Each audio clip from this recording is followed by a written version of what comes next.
My name is Karen. I'm 30 years old. I work in clerical support at a shipping company. I got this job right after high school and have been here ever since. I've been working for over 10 years, so I'm pretty comfortable with my job and my coworkers. Life is good in that regard. But there's one thing that bothers me in my personal life. After work, I go back to my apartment.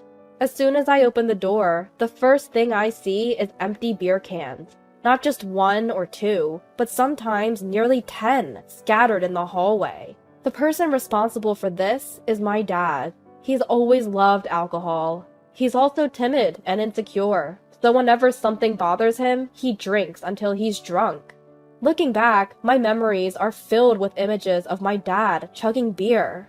My mom, who used to keep him in check, passed away from illness 5 years ago. Now there's no one to stop him. The only saving grace is that he's not a troublesome drunk. He doesn't break things or cause a scene. He's harmless if you ignore him. My dad took early retirement and now relies on me for all living expenses, including rent. Dad, can you please stop this? I know it's futile, but I express my frustration anyway. He doesn't respond, just lies on the sofa, staring blankly at the TV. I sigh and start picking up the empty cans. Make dinner already. I hear my dad's voice. It's the same old story. He sees me as nothing more than a household appliance. Arguing would just make me angrier. I pretend not to hear and continue cleaning. I wish you were Jessica. I hear this line every day. It always makes my blood boil, even though I should be used to it by now. Jessica is my older sister. She's 5 years older and has moved out after getting married. I've always disliked her. She's selfish and always looked down on me. She has no friends because of her personality, which made her even more prone to bullying me. But my dad adores Jessica. They're similar in many ways. Both are friendless, so they get along well. He's forgotten all about me. When it comes to birthdays or Christmas, Jessica is the only one who gets celebrated. Of course, my mom used to make up for that. She strongly warned my dad not to discriminate between his daughters, but his attitude never changed. As a result, he still treats Jessica and me differently. I've accepted that I'll never get the love from my dad that I crave. Still, I'm the one who has to take care of him. I wish he'd show some gratitude, but I've never felt appreciated. I've come to harbor nothing but resentment towards my dad. He's always at home, and his presence forces me to suppress my anger. That fact has been tormenting me. Even when I'm tired from work, I'm expected to clean the house. Once the cleaning is done, it's time to prepare dinner. When I open the fridge, it's filled with canned beer. My dad keeps restocking it almost every day. He goes out on a whim during the day and comes back with loads of beer. Apparently, he's using his retirement allowance for this. He manages that money himself, and I don't know the exact amount, but considering he can afford daily booze, he must have a decent amount. If you have that much, contribute to the household expenses. I always think that. I push aside the canned beer in the fridge to find some buried ingredients. I gather them and quickly stir-fry something for dinner. Once I place it on the table, my job is done. My dad will start eating whenever he feels like it. Having finished my daily duty of caring for my dad, I quietly leave the house. A 5-minute walk from home, there's a cafe. It's open late and serves good food. For someone like me, who doesn't feel at home in my own house, this cafe has become a sanctuary. You look down, as usual. Miss Tyrett, the owner, always greets me warmly. She's 10 years older than me and has become like another sister. Actually, she's more reliable and kinder than my real sister. I vent here every day, and Miss Tyrett always comforts me. Today, after my usual rant and as closing time approached, I noticed a pile of cardboard boxes in a corner. When I asked Miss Tyrett about them, she let out a rare, deep sigh. I'm always the one listening to complaints, so today, you can listen to me. She began to speak, looking tired. Apparently, she has a relative who's an antique collector. She's been asked to store part of the collection, and the boxes in the cafe are just a fraction of what's at her home. I couldn't say no. He's family. Every household has its own set of problems. I genuinely thought that. I regretted that all I could do was listen. I wish I could be someone who uplifts others. I took a sip of my now cold coffee and decided to leave.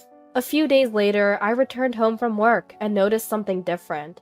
As I opened the doorway, I saw an unfamiliar woman's coat hanging there. From the living room, I heard my dad's unusually cheerful voice, and another voice, one that sent chills down my spine.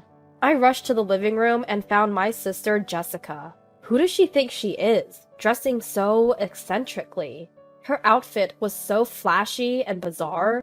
Even her hair was dyed in a color so hideous it looked demonic. "Hi, Karen. Long time no see." I couldn't muster the energy to respond to Jessica's cheerful greeting. Even though she's family, she's not someone I can welcome. She's so selfish that she's been involved in legal troubles that required compensation. What has she done this time? Just hearing her voice makes my stomach churn, and seeing her in person now, I can't stop feeling dizzy and nauseous. She's my sister, but she feels more like a curse. I cautiously asked Jessica why she'd suddenly shown up. In a very casual tone, she said, "I've decided to live here." I was speechless at her sudden announcement. I glanced at my dad, who was wearing a smile I'd never seen before. It turns out Jessica had gotten divorced and had been living alone for a while. She hadn't held a steady job and had quickly reached the end of her financial rope. So she'd come here, relying on my dad. For my dad, who adores Jessica, both her divorce and her return were good news. That explained his big smile. But for me, it was terrifying news. Living with my alcoholic dad and selfish Jessica meant I'd have to support both of them. No way! I'm not living a life of servitude. I immediately objected. When I asked them how they planned to cover living expenses and food, they both said, "You'll take care of it." That was the last straw for me. Before I knew it, I was lashing out at them. "How dare you! Doing nothing but drinking all day? You come back out of the blue and expect your little sister to support you? Aren't you ashamed?" They were silent for a moment after my tirade. But then they retorted, "You're the one who's disliked by the family. You're only good for making money, so it's natural for you to work for the family." What audacity! How can someone who can't even earn their own living say such a thing? I was beyond angry. I was dumbfounded. Jessica then began urging my dad to kick me out so she could move in. My dad obediently told me, "Jessica's back, so you, the parasite, need to leave." At that moment, something inside me broke. For about 5 years since my mom passed away, I'd been supporting my dad. What for? I'd been holding back my feelings and desires, and in the end, I was called a parasite. Neither my dad nor Jessica has a good character, so I never expected praise. But shouldn't they at least acknowledge my efforts? Who should I blame for the misfortune of not having a supportive family? I felt crushed by indescribable pain and sadness. "Are you sure about this?" Jessica probably took my question as a plea. My dad looked happy just obeying Jessica. They both didn't realize that my words were a final warning. "Just get out." After receiving their reply, I left the living room. A little later, Jessica came into my room. She handed me a piece of paper. It was a handwritten contract by Jessica. It stated that my dad was the leaseholder of the apartment, that I was responsible for paying the rent, and that all the furnishings belonged to my dad. In other words, I was to leave the house with nothing and continue paying the rent. They were trying to enforce this blatantly unfair agreement through a handwritten document. Even for the naive and clueless Jessica, I didn't think she'd go this far. Still, I decided to play along. However, I added a condition that they couldn't restrict my actions beyond what was written in the agreement. Jessica seemed suspicious, but didn't question it. As long as she got her way, she was content. That's just how she is. A few days later, the day came for me to leave the apartment. True to the agreement, I didn't touch any of the household items. With just a single bag, I started walking to my new place. Only Dad was home. Jessica was at her own place, preparing to move. Dad would go help her in the evening, and she'd move into the apartment the next afternoon. That was the plan. Dad was looking forward to living with Jessica and couldn't hide his excitement. Seeing him like that really got under my skin. He never smiled when I was the one supporting him through hard work. He was always drowning in alcohol and treating me like a servant, and Jessica's presence only added to my irritation. How far will she go to get her way? Is she willing to disrupt her sister's peaceful life just to satisfy her own desires? The more I thought about it, the more my feelings of hatred and anger surged. Frustrating as it was, logic wouldn't get through to those two. So I decided to switch gears. That afternoon, I visited the house with the movers I'd hired. It was around the time Dad would be heading to Jessica's place. It was better for him not to be there while we moved things. "Are you moving all the household items?" asked one of the surprised movers. I can't blame her for being shocked. The amount of stuff I'd asked to be moved was excessive for a single woman. Still, there was no mistake in my request, so I answered with a smile. "Yes, that's right." The next evening, my mobile phone rang while I was relaxing in my new home. It was Dad. Finally caught on, huh? I chuckled to myself as I answered the call. "What the hell are you thinking?" Jessica's yelling shook my phone. I'd anticipated this reaction, so I just set the phone down on the table. "What's the matter?" I asked, and Jessica's voice got even louder. "The whole room is filled with cardboard boxes! We can't get in!" I couldn't help but laugh, imagining Jessica yelling at the doorway and Dad standing there, dumbfounded by a home filled with cardboard boxes. I had made a deal with Miss Tyrant from the cafe to store her antiques as a favor. However, I hadn't anticipated that the amount would be enough to fill a 3-bedroom apartment until I saw Miss Tyrant's home with the movers. As a result, my old apartment was filled with boxes from floor to ceiling, literally leaving no room to move. I could now understand why the mover had double-checked so many times. Jessica was still making a fuss. "Do you think you'll get away with this?" The agreement didn't say anything about not filling the place with stuff. There was no room for argument. I had the upper hand, and it was unshakable. Besides, there's still living space available. Even I didn't go so far as to fill the bathroom with boxes. Dad and Jessica could technically live in there, if they had to. Well, that's if they could even make it that far.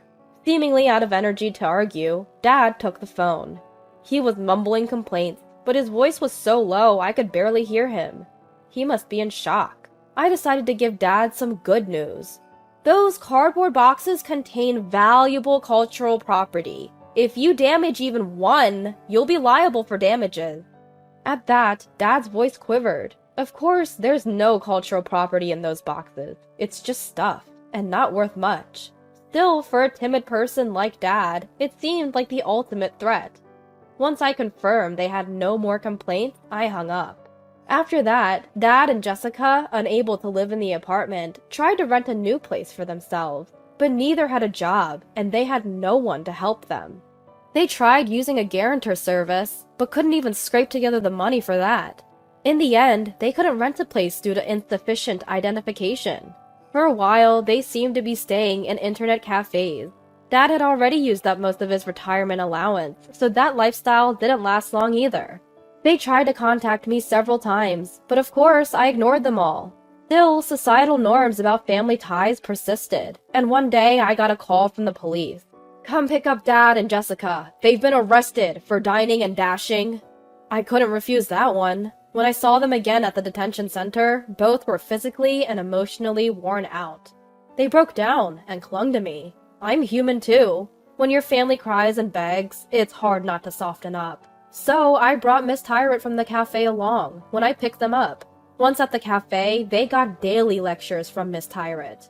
They were also made to sign an agreement, promising never to bother me again. After that, with Miss Tyrant's help, they applied for Social Security benefits. Now they're living modestly somewhere far away. It's sad not to have a supportive family, but there are people like Miss Tyrant who help you out. Just knowing I'm not alone makes me think maybe I could be thankful for Dad and Jessica, in a way.